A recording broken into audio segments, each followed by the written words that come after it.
Vamos a cambiar de tema ahora. A partir del caso Melina, que según nos cuenta Mauro, y todo indica que lo que ocurrió fue una fiesta sexual donde en algún momento Melina se resiste a algo o a alguien, y entonces esa persona que recibe un no por respuesta la termina matando a golpes y asesinándola. No vamos a hablar del caso en particular porque todavía no lo conocemos bien, pero sí, este es un hecho que se repite y se repite. Vemos cómo la escasa tolerancia a la frustración frente a un no, frente a una pareja que se rompe, genera instintos asesinos muchas veces más en los hombres que en las mujeres, aunque en las mujeres también puede llegar a pasar. Nos vamos a meter en ese tema con el licenciado Gervasio Díaz Castelli, que es un excelente psicólogo que está con nosotros. Bienvenido, licenciado, gracias por estar. Gracias por invitarme, ¿cómo están? ¿Es un problema de esta época esto de no tolerar el no y tener una reacción violenta, sobre todo de los hombres, muchas veces cosificando a la mujer, que reaccionan con violencia cuando alguien les dice no, con vos no quiero estar? Sí, es una tendencia que está aumentando, esto es estadístico, y es una cosa importante, ¿no? Los hombres tenemos más tendencia a la acción y a la impulsividad. Esto es una cosa que se observa, ¿no? Lo que sí es importante marcar que una frustración no saca nada que una persona no tenga dentro de sí, ¿no es cierto? Está adormecido, digamos. Claro, digamos, una frustración, particularmente en esta situación, o muchas veces que se disparan este tipo de situaciones que ya había dentro de la persona un instinto criminal, psicopático muy fuerte. No es que por una tolerancia a la frustración, en un contexto así una persona puede hacer y cometer un acto así, ¿no es cierto? ¿Cómo se Digamos, identifica eso? en todo caso la personalidad la frustración desata lo que se llama la personalidad de base, ¿no? ¿Cómo se identifica eso? Porque lo hablábamos la otra vez con dos casos de aparentes infidelidades donde terminan muertos dos hombres, ¿sí? ¿Cómo identifica el entorno que esta persona efectivamente es capaz de llevar adelante en el caso de que exista una amenaza? Bueno, es interesante lo que vos abrís, ¿no? ¿Cómo hacemos psicoeducación a la población para que pueda identificar la psicopatía? Porque estamos hablando de psicopatía, de personas que por 5 minutos de placer le destruyen la vida a otra persona, personas violentas, impulsivas. Bueno, hay tres cuestiones importantes, ¿no? para que podamos tener en cuenta. En principio, hay una cosa central. Es muy difícil identificar a este tipo de personajes porque se camuflan. Este es el arte de una persona que tiene...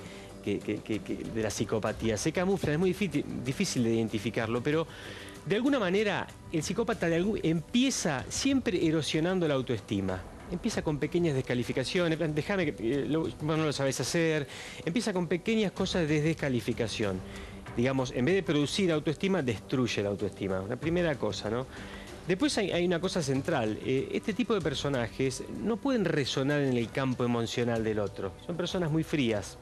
Hacen como una especie de como sí, de cosa un poco adornada. Es decir, que no reconocen la emocionalidad del otro, no la tienen en cuenta. Sí, la reconocen, inclusive... Y la dañan. Inclusive, digamos, ese es el radar que tiene, ¿no? Es como el león que sale a cazar, ve la persona más débil, el psicópata... Claro, pero no reacciona positivamente frente a eso, todo lo contrario. No reacciona casualmente frente a la angustia, frente al dolor del otro, la angustia o el dolor psíquico o el dolor físico, casualmente se pone en juego una especie de disfrute absolutamente narcisista y destructivo, entonces casualmente entran en esa grieta de la persona y de la víctima, ¿no es cierto? Pero es importante porque hay un punto en donde en la psicopatía, y es importante que lo vea la gente, ¿no? No pueden empatizar, no pueden producir empatía con las emociones del otro. Ahora, eso pero hay un nota. problema con esto, porque justamente el psicópata detecta, como usted decía, con un radar muy sutil y muy aceitado, detecta a quien seguramente no va a poder reaccionar. Entonces, ¿cómo hacemos? Porque los de afuera son de palo muchas veces. Si una mujer está con un psicópata, vos le decís, mirá que tu marido es un psicópata, y ella no lo detecta o no piensa que es así o no se dio cuenta, estamos sonados, porque justamente es una personalidad débil que no puede reaccionar frente al psicópata, ¿o no? Acá las circunstancias, eso es en el caso que vos mantenés una relación en el tiempo con esa persona. Claro. Pero acá fue un encuentro, una noche. Todo derivó en cuestión de horas. Entonces yo no sé si el psicópata puede llegar a determinar en ese momento si la presa es fácil o apareció esa persona ahí y va a ser la víctima sí o sí, cueste lo que cueste concretamente. Entonces él no puede adivinar así cómo puede reaccionar esa persona, si es vulnerable o no es vulnerable. Hay una reacción así, yo creo, intempestiva en el momento que esa persona dice no quiero saber nada con él y ahí reacciona de esa forma. Sí, bueno, hay una cosa que es una realidad. Muchas veces Hay diferentes modalidades de psicopatía. A veces estos estarían más enmarcados en lo que son los depredadores, ¿no? En donde operan como un rayo y a veces lamentablemente se terminan ocurriendo este tipo de situaciones. Uno puede hacer prevención frente a la psicopatía cuando hay un vínculo. Entonces uno ahí como psicólogo dice, bueno, gente, tómense el trabajo de ver quién es la persona con la que están, pero no evalúen cómo esa persona es con ustedes solamente. Uno tiene que evaluar cómo es ese otro que está conociendo en función cómo es ese que yo estoy conociendo con los demás vínculos. ¿Y las drogas, qué disparador tienen en ¿es algo importante o no? Mira, las drogas tiñen, es como apagan incendios con nafta, ¿no? Sacan lo peor de los hombres, bestializan a los hombres, pero a los hombres que tienen esa tendencia dentro de sí. No es la droga, ya existía antes. No es la droga, locura. por ejemplo. No, bueno, él es muy buen tipo, pero cuando toma me golpea brutalmente. Claro. No es buen tipo. Cuando toma le aparece lo que es ese núcleo que está dentro de sí. Y Gervasio, este comportamiento, porque uno dice, bueno, una chica puede dar con un psicópata, pero dar con 3 al mismo tiempo no es mucho, o es un psicópata que termina dominando a otros 2. Me estoy refiriendo si en el caso de Melina fue exactamente como cuentan, que son 3 o 4 personas que participan en una fiesta y la terminan matando. ¿Puede ser un psicópata que domina a los demás o 4 o 3 psicópatas juntos actuando? Bueno, mira, en general hay una cosa, lo vemos en las barras bravas, en general las personas, los sociópatas y en la psicopatía se tienden a unir entre ellos, como que son del palo.